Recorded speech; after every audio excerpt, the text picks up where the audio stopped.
정보가 있는 시사 토크쇼 장윤선의 팟짱. 안녕하세요. 시나브로라는 1인 출판사에서 팔순노모를 위한 정치경제 이야기라는 책이 나왔습니다. 진보와 보수, 성장과 분배, 환율과 물가, 자본주의와 공산주의에 대해서 띄어쓰기를 할 줄 모르고 받침을 쓸 줄 모르는 엄마를 위해서 쓴 책입니다. 그래서 진보적 자녀와 보수적 부모의 대화를 위한 책입니다. 팔순노모를 위한 정치경제 이야기, 저자 황인철. 안녕하세요. 장윤선입니다. 오늘은 1월 7일 수요일입니다. 서울 강남에서 10억 원대 아파트에 살던 한 40대 가장이 아내와 두 딸을 살해하고 스스로 목숨을 끊으려다 실패한 뒤 도주하다 경찰에 붙잡힌 사건이 발생했습니다. 이 40대 가장은 지난 2012년 실직을 했습니다. 그 뒤로 이 아파트를 담보로 해서 5억 원의 대출을 받았죠. 그래서 아내에게는 매월 400만 원의 생활비를 주었고 나머지는 주식에 투자를 했지만 결국 실패했습니다. 2년간 주식에 총 2억 7천만 원을 쏟아부었지만 아무런 이득은 없었고 그 사이 생활비로 1억 원을 썼죠. 대출금 가운데 5억 중에 1억 3천만 원의 빚만 남게 되자 심리적 압박을 느낀 이 가장은 결국 이처럼 끔찍한 비극을 스스로 초래했습니다. 경찰 조사에서 이런 말을 했습니다. 남은 돈으로는 가족들에게 희망이 없을 것 같았고 그래서 범행을 저질렀다. 실직된 이후 이 가장은 아이들에게 계속 아빠가 직장에 출근하는 것처럼 보이게 하기 위해서 선후배 사무실 그리고 고시원으로 출근했던 것으로 전해지고 있습니다. 만약 이 가장이 실직되지 않았다면 어땠을까요? 그저 무탈하게 잘 살고 있지 않았을까요? 이 가정이 이런 참극을 맞게 된 데는 혹시 우리 사회의 책임은 없습니까? 정부는 올해 노동시장 유연화 정책을 주요 국정과제로 삼았습니다. 정부의 정책대로 정규직 해고가 쉬워지게 된다면 수많은 사람들이 일자리를 잃게 될 텐데 그 다음은 어떻게 될까요? 이처럼 끔찍한 사건, 사고가 되풀이되지 말란 법이 있을까요?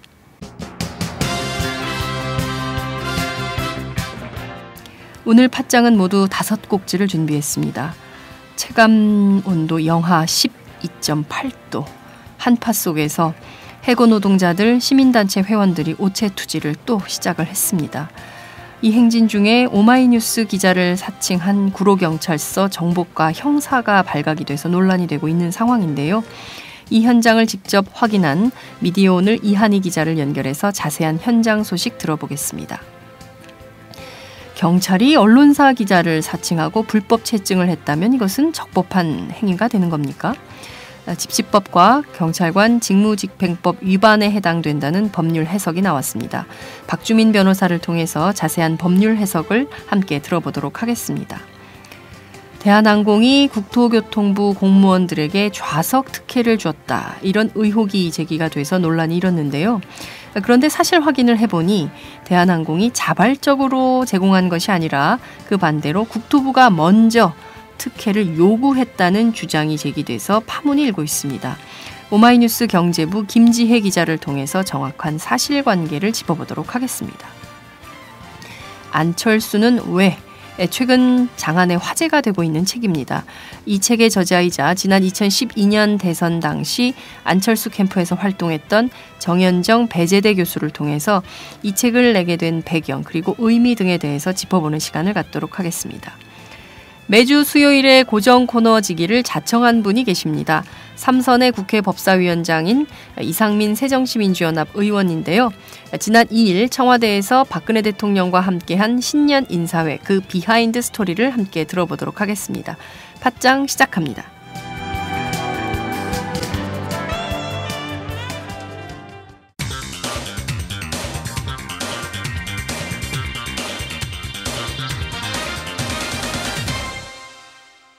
전혀 다른 뉴스. 전혀 다른 뉴스 시작하겠습니다. 현재 체감 온도 영하 12도, 한파 속에서 쌍용 자동차 또 기륭전자, 해고 노동자들과 민교협 등의 시민단체 회원으로 구성된 정리해고 비정규직 법제도 전면 폐기를 위한 행진단 단원들이 서울 구로에서 오체 투지를 시작했습니다. 세상에서 가장 절박한 사람들이 가장 낮은 곳에서 맨몸으로 호소하는 행동에 나선 것인데요. 그런데 이 행진 중에 오마이뉴스 기자를 사칭하는 정보과 형사가 발각이 돼서 논란이 되고 있습니다. 이 현장을 직접 확인한 미디어오늘 이한희 기자를 연결합니다. 이 기자님 나와 계신가요? 네, 안녕하세요. 네. 자, 오늘 아침 발생한 사건 같은데요. 그 쌍용자동차 또 기륭전자 해고 노동자들 또 시민단체 회원들이 지금 현재 오체투지 행진을 진행 중에 있는데 경찰이 오마이뉴스 기자를 사칭했다고요? 그 현장 어떻게 된 건지 소개를 좀 해주십시오. 네, 이제 오체 투지하시는 분들이 가고 있잖아요. 네, 절을 하면서 가시는데 제일 앞쪽에 어떤 사진을 계속 찍으시는 분이 계셨어요. 네.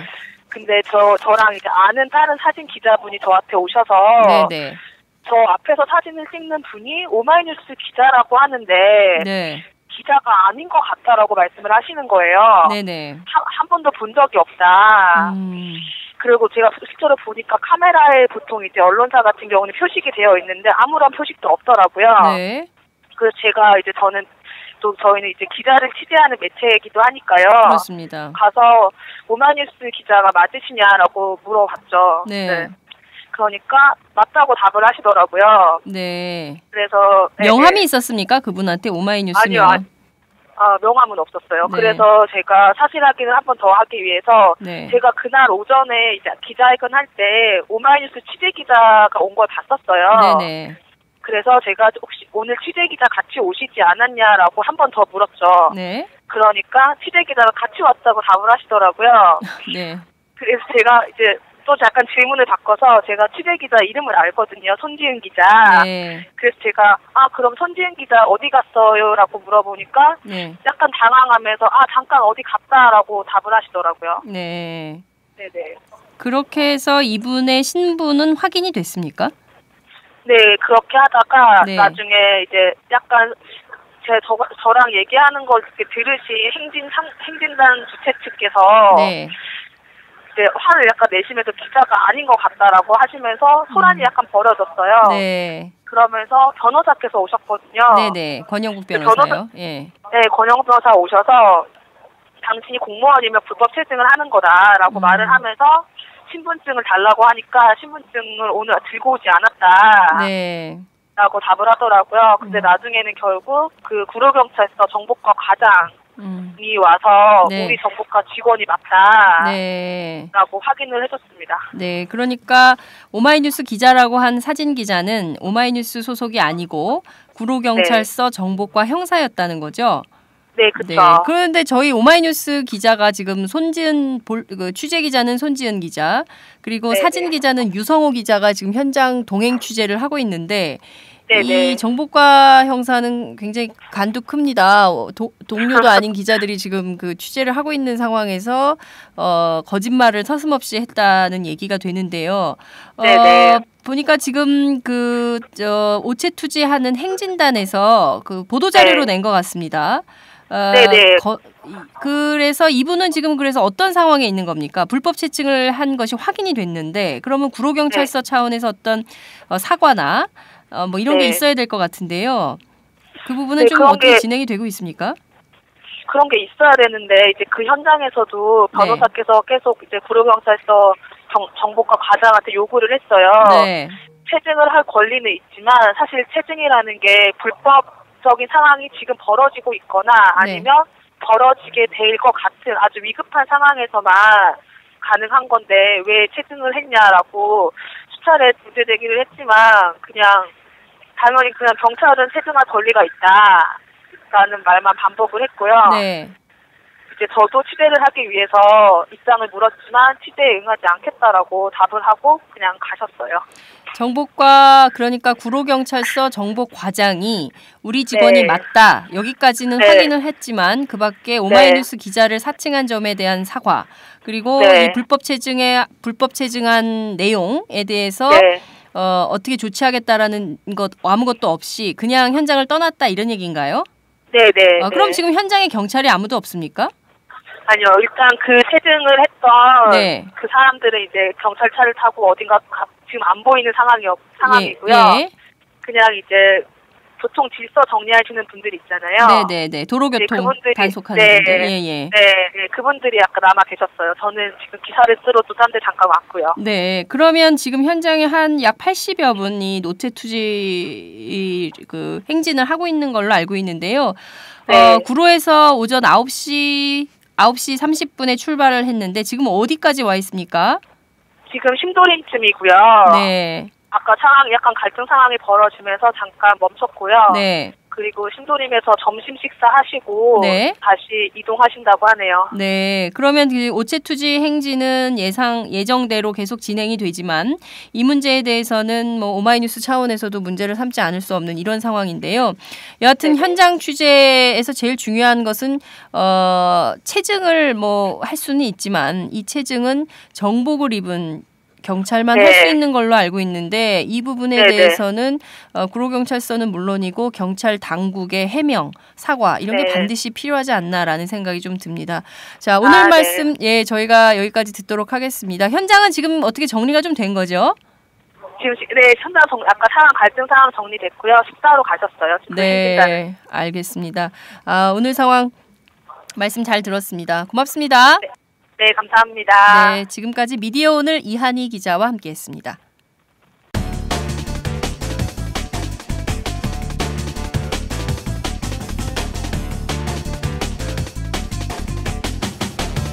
장윤선의 팟짱. 이어서 이번에 벌어진 이 현장 상황과 관련해서 법률적 위반에 해당되는 것은 아닌지 법률가를 통해서 확인을 좀 해보도록 하겠습니다. 박주민 변호사님을 연결해서 확인하겠습니다. 박 변호사님 연결돼 있습니까? 예, 안녕하십니까? 네, 오랜만에 출연해 주셨습니다. 감사합니다. 네, 자, 오늘 아침 정복과 형사가 오마이뉴스 기자를 사칭하면서 쌍용자동차, 기륭전자, 해고노동자들 그리고 시민단체 회원들이 함께하는 오체투지 행진 현장을 불법 체증하다가 발각이 됐습니다. 자, 우선 이 사건을 좀 어떻게 봐야 됩니까? 경찰이 이렇게 해도 되는 겁니까? 아닙니다. 그 집회 및 시위에 관한 법률 집시법에는 경찰이 집회 현장에 출입을 하려면은 경찰임을 밝히고 그다음에 정복을 입고 현장에 출입하도록 되어 있습니다. 그렇기 때문에 집시법을 위반한 것으로 볼 수 있고요. 그다음에 경찰관 직무집행법에도 어떤 위해를 방지한다거나 이런 목적으로 어떤 현장을 출입할 때 경찰임을 증명하는 증표를 소지하고 또 제시해야 됩니다. 그런데 복장이나 신분증 없이 오히려 기자임을 사칭했기 때문에 경찰관 직무집행법도 위반한 것으로 봐야 될 것 같습니다. 네, 지금 현행법 두 가지를 공무원 신분인 경찰이 위반한 이런 사건으로 볼 수가 있을 것 같은데요. 집시법도 위반했고 경찰관 직무집행법도 위반을 한 것으로 볼 수 있는데요. 더군다나 언론사 기자를 사칭했습니다. 그리고 현장에 오마이뉴스 기자들이 둘이나 있었거든요. 네, 그런데도 이 사람이 지금 그 자신은 오마이뉴스 기자다라고 자신의 신분을 속인 것인데요. 관련해서 지금 현장에서 정복 과장이 그 구로경찰서 정복과장이 우리 직원이 맞다라는 것만 확인했지만 그 밖의 조치들을 전혀 취하지 않고 있습니다. 사과도 하지 않았고 그리고 그 현장을 그냥 떠버린 이런 상황인데요. 이 문제에 대해서는 지금 어떻게 요구를 해야 되는 건가요? 아까 말씀드렸듯이 법 위반이고요. 특히 경찰관 직무집행법 위반의 경우에는 처벌 규정이 있습니다. 그래서 필요하다면은 법률적 처벌 를 요구하는 고소나 고발을 할 필요가 있다고 생각되고요. 이게 이제 처벌이 아마 안 될 가능성도 있어요. 왜냐하면 경찰들이 자기가 자기를 처벌하도록 수사하거나 법 절차를 진행시키기는 어렵겠죠. 그래도 그렇다면은 이제 그 법원에 민사소송을 제기하는 방법도 고민해 보실 필요는 있습니다. 그러니까 법을 위반했고 그래서 집회 자유를 침해했다. 그렇기 때문에 이 부분에 대해서 배상을 해라라는 국가 배상을 청구하는 방법도 있을 수 있을 것 같습니다. 네, 기본적으로 경찰관 직무집행법에 따라서 신분을 밝히고 체증은 할 수 있는데 그 체증의 방법이 불법적 요소가 포함이 돼 있다면 그 부분에 대해서도 경찰이 책임지고 처벌도 받아야 되는 상황이 아닌가라는 생각이 좀 드는데요. 네. 이분이 계속 거짓말을 했다는 거거든요. 자신은 기자가 맞고 취재를 하러 왔다라고 신분을 계속 속였는데 이 부분에 대해서도 좀 무슨 다른 처벌 규정은 없습니까? 지금 제가 찾아본 바로는 집시법과 경찰관 직무집행법이 직접적으로 문제가 될 것 같고요. 네. 과거에도 근데 이런 사례들이 없지 않아 있었습니다. 네. 그것은 아마 이제 제대로 처벌되거나 네. 또는 어떤 책임을 묻거나 하는 일들이 이루어지지 않았기 때문이라고 보여져요. 그래서 제 생각에는 이번에 한번 오마이뉴스가 조금 제대로 문제 제기해보는 것도 좋지 네. 않을까 생각합니다. 네. 이 경찰관 직무집행법 그리고 집시법에 따라서 처벌을 받게 되면 그 형량은 어느 정도나 되는 겁니까? 이런 경우에는? 경찰관 직무집행법에 따르면은 그 벌금도 물을 수 있지만 징역형도 가능합니다. 네. 그래서 제대로만 문제 제기가 되고 네. 법절차가 진행이 된다면은 상당히 중한 처벌이 가능한 그런 위법 사항이라고 보여집니다. 네, 알겠습니다. 지금 보면 언론사를 사칭했다는 것도 언론사 기자를 사칭했다는 것도 문제지만 경찰이 정당하지 못한 방법으로 현장의 노동자들을 체증하는 것이 굉장히 오랫동안 지속되었던 관행인 맞습니다. 것 같은데요. 그리고 체증과 관련된 그 기기나 장비들을 계속 경찰이 확충하고 있는 이런 상황이기 때문에 그 부분에 대해서는 좀 사회적인 문제 제기가 좀 있어야 되지 않을까라는 생각이 좀 듭니다. 집시법에 보면은 기자들의 현장 출입에 대해서는 보장해야 된다고 되어 있거든요. 네. 그러니까 그 조항을 악용하는 거죠. 네. 오히려 경찰이 신분을 속여가면서까지 악용을 해서 집회 현장에서 정보를 얻어가고 체증을 하고 이렇게 하는 것입니다. 이것을 막을 수 있는 방안 마련이 제도적 대안도 좀 필요한 상황이 아닌가라는 생각이 좀 드네요. 알겠습니다. 오늘 말씀 여기까지 듣도록 하겠습니다. 감사합니다. 예, 감사합니다.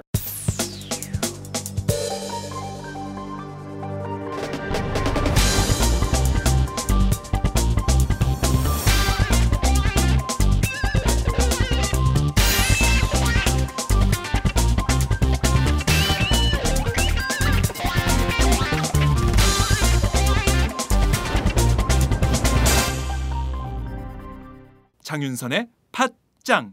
전혀 다른 뉴스 시작하겠습니다. 대한항공이 국토교통부 공무원들에게 좌석 특혜를 줘서 논란이 제기된 바 있죠. 그런데 알고 봤더니 이것이 대한항공이 자발적으로 제공한 것이 아니라 반대로 국토교통부가 먼저 특혜를 요청했다는 주장이 제기돼서 또 한 번 논란이 일고 있습니다. 이 사건 관련해서 오마이뉴스 경제부 김지혜 기자를 연결해서 자세한 소식 들어보도록 하겠습니다. 김 기자 나와 계신가요? 네, 안녕하세요. 네, 미녀 기자 김 기자. 올 한 해 새해 복 많이 받으시고요. 네, 팟짱에 더욱 적극적으로 출연하시기 바랍니다. 네. 네. 자, 땅콩 회항 사건. 아직도 끝나지 않았습니다. 자, 우선 당초에 국토부는 대한항공이 자발적으로 준 것이다 이렇게 주장을 했는데 그것이 아닌 것으로 확인이 됐네요. 네, 원래는 국토부는 대한항공이 관행적으로 좌석 특혜를 줬다는 입장이었지만 이를 정반대로 뒤집는 주장이 제기됐습니다. 네. 참여연대가 국토부 간부들과 수행 공무원들이 해외 출장을 갈 때 그 좌석을 등급을 올려달라는 업그레이드를 해달라는 요구를 먼저 해왔다는 내용의 제보를 받았다고 그렇게 참여연대가 밝혔는데요. 네. 그러면서 좌석 특혜가 국토부와 대한항공 사이에 관행적으로 지금까지 이뤄졌던 것으로 나타났습니다.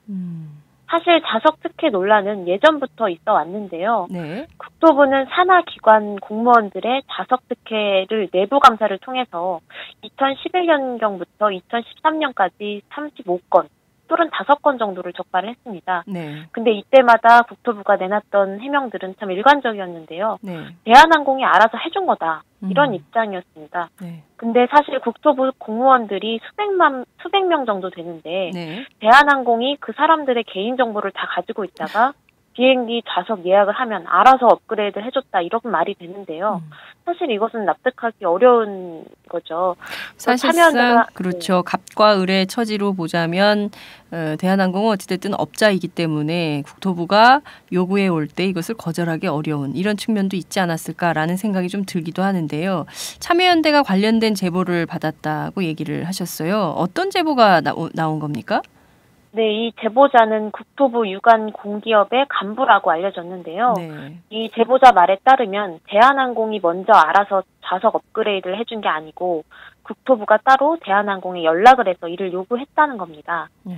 국토부 업무 특성상 출장이 굉장히 많다고 들었는데 네. 이제 국토부의 항공 관련과에서 해외 출장 가는 공무원이 있을 때면 연락을 받고 그래서 그걸 가지고 있다가 대한항공으로 직접 전화를 해서 뭐 어느 과의 과장님과 보통 국토부 과장님 한 분 나가실 때 이제 공무원 2-3명이 이렇게 배석을 한다. 네. 이렇게 얘기를 전하면 그때 이제 대한항공 측에서 3-4명 자리를 좌석을 업그레이드를 하고 네. 이렇게 해왔다는 겁니다.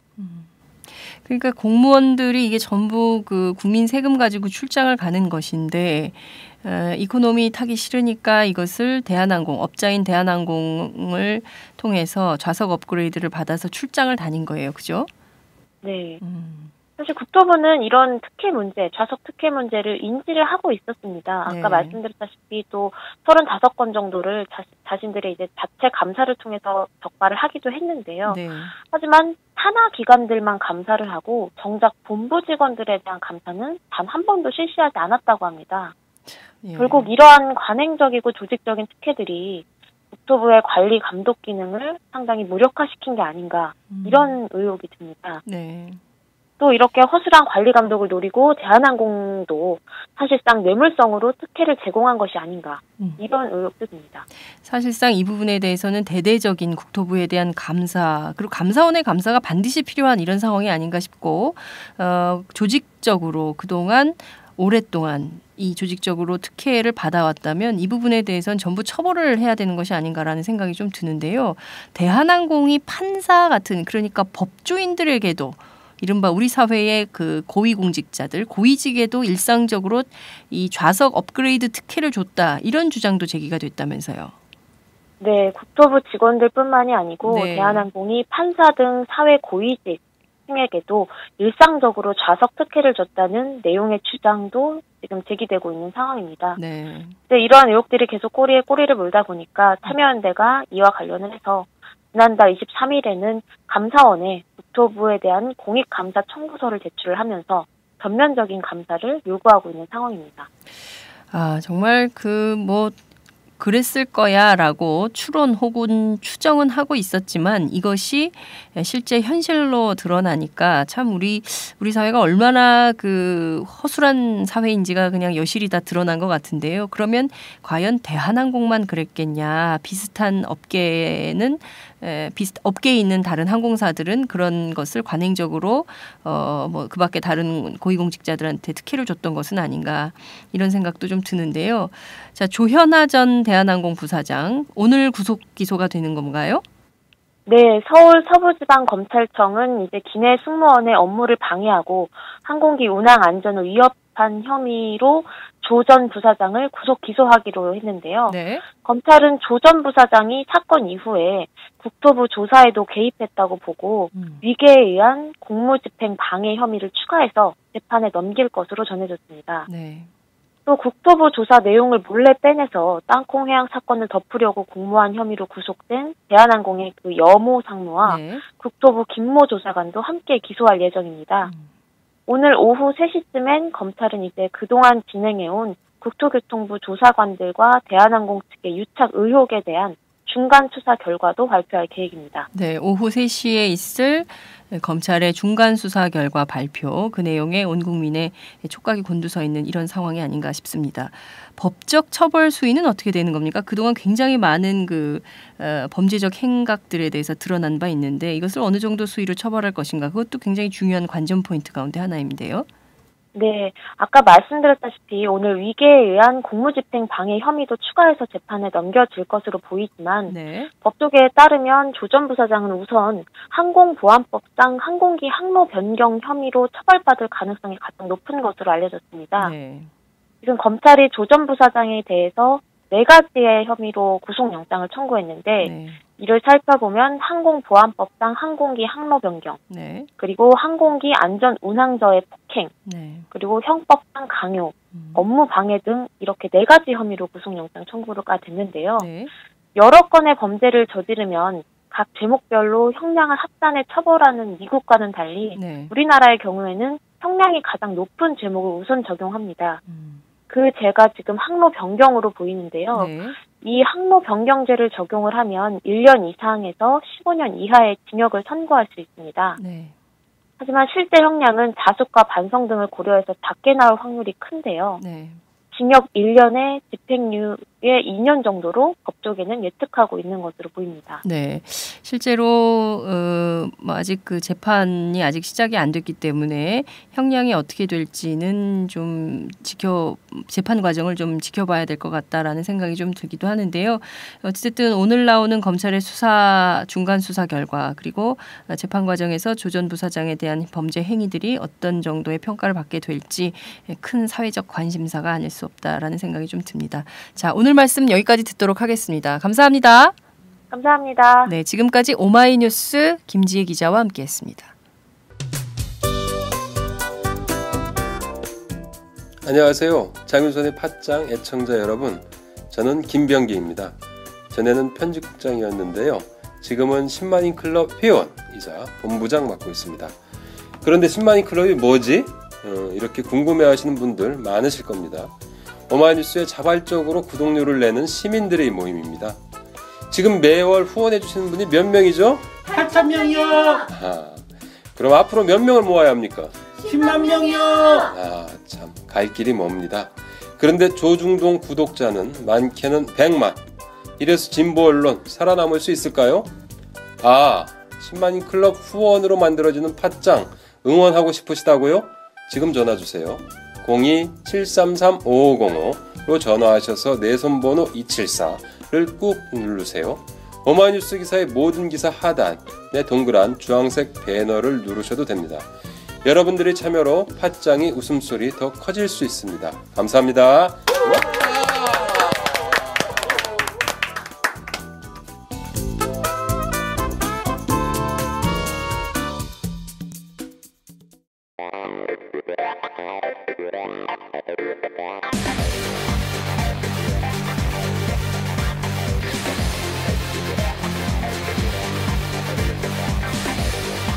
정보가 있는 시사 토크쇼 장윤선의 팟짱.